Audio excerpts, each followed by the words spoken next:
కార్తీక మాసం మొదటి రోజే ఇంత హడావుడిగా ఉంటదనుకోలేదు. నేను, అమ్మ అయితే ఎర్లీ మార్నింగ్ 4కి లేచి దీపాలు వదిలేసుకున్నాము.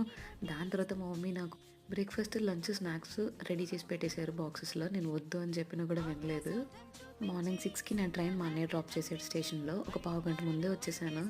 అలా ఖాళీగా కూర్చున్నాను. ఇదైతే నా హైదరాబాద్ జర్నీ. అర్జెంట్‌గా ఆఫీస్‌కెళ్ళాల్సొచ్చింది. సో, డే జర్నీ తీసేసుకున్నాను ఇంక టికెట్.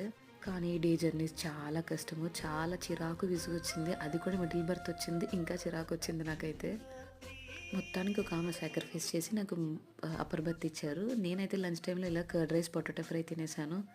ఈవిడైతే మిడిల్ బర్త్ కాబట్టి కూర్చొని కూడా తినట్లేదు. పడుకునే తింటున్నారు. భలే ఫన్నీగా అనిపించింది. సో, అందరూ తినేసి స్లీప్ ఏసేసారు డే జర్నీ కాబట్టి. నాకేమో వర్క్ ఉంది. ఒక పక్క ఏసీ గట్టిగా కొట్టేస్తుంది. సో, మొత్తానికి వర్క్ స్టార్ట్ చేశాను.